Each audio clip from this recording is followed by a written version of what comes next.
Bon, les vannes California, c'est sympa, mais l'hiver, on aimerait quand même bien pouvoir prendre une douche à l'intérieur, chaude si possible.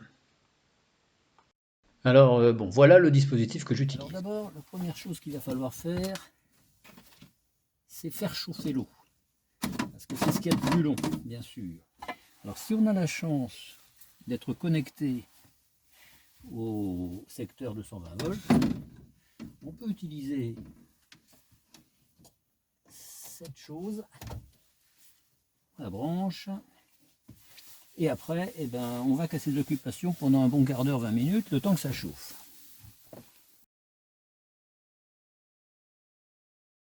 Dans le cas contraire, eh bien, on utilisera la bonne vieille méthode qui consiste à faire chauffer de l'eau sur le gaz.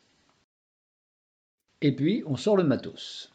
Cette petite douche que je détaillerai à la fin de la vidéo, le rideau de douche et aussi le bac à douche pliable que voilà.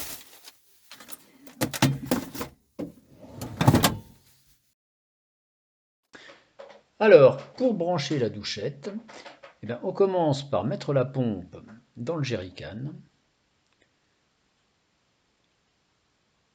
Ensuite, eh bien, on déplie le tuyau de la douchette, on le connecte à la pompe.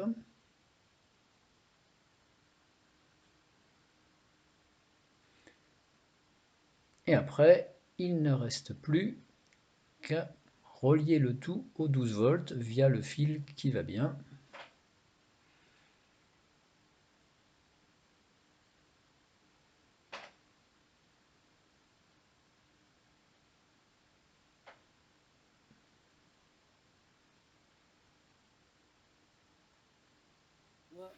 Voilà, et ensuite, eh bien, il n'y a plus qu'à appuyer sur le bouton pour que l'eau coule.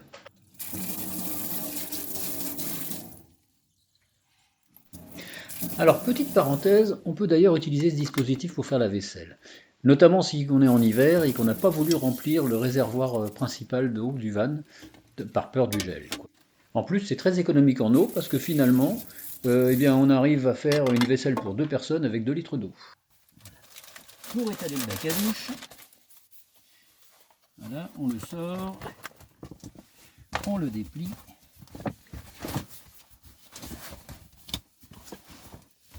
Voilà, alors le bac à douche, en fait, c'est une piscine pour chiens. Voilà, 80 cm de diamètre, ça tient juste entre le placard et le porte-à-petit. Bon, ensuite, il faut installer le rideau de douche en l'accrochant au plafond. Alors moi, personnellement, j'ai utilisé des sangles qui passent par-dessus le matelas supérieur, mais bon, chacun fait comme il peut. Alors il s'agit d'un rideau de douche d'environ 2,50 m de large, quand même, de façon à faire une cabine de douche correcte. Voilà. Et une fois qu'on a fait ça, après, eh bien, on peut prendre sa douche à l'intérieur.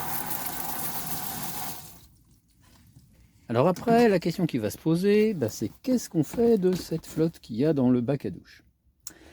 Alors assumons qu'en général, on est capable de faire une douche avec 5 litres d'eau à peu près. Eh bien, 5 litres d'eau, c'est pas énorme. Donc ce qu'on peut faire, c'est plier le bac à douche.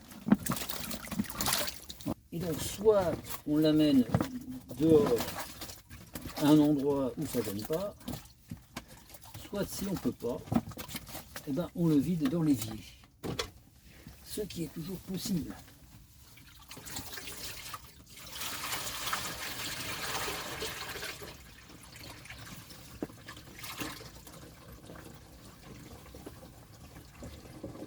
Voilà. Après quoi, il reste à l'essuyer et le faire sécher avant de le plier. Alors, on laisse les fonds à l'extérieur et on replie les bords.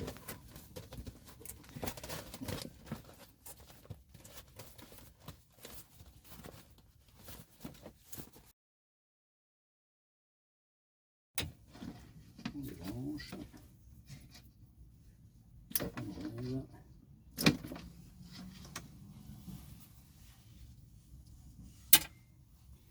Voilà. Et on fait très attention par contre de ne pas renverser d'eau en vidant le truc. Parce que ça, c'est le problème qui pourrait arriver. On va bien garder le tuyau à l'intérieur du bidon pendant qu'on le vide. Voilà. Alors bien sûr, ça n'a pas la prétention de remplacer la douche d'un grand camping-car. Et c'est un peu long à mettre en œuvre. Mais occasionnellement, ça peut rendre service. Bien sûr, l'été, on peut aussi utiliser la douchette en extérieur, sous le haillon ou sous la marquise. Alors maintenant, comme promis, et pour ceux que ça intéresse, ben voilà le détail de la fabrication de cette douchette. Bon, alors moi je voulais une douchette 12 volts, avec une télécommande sur le pommeau de façon à pouvoir commander la pompe d'une main, pour pouvoir économiser l'eau au maximum. Alors j'ai pas trouvé ça dans le commerce, donc du coup j'en ai fabriqué une. Et comme d'habitude, j'ai fabriqué ça sur un coin de table avec 3 bouts de ficelle, donc si vous trouvez mieux, n'hésitez pas.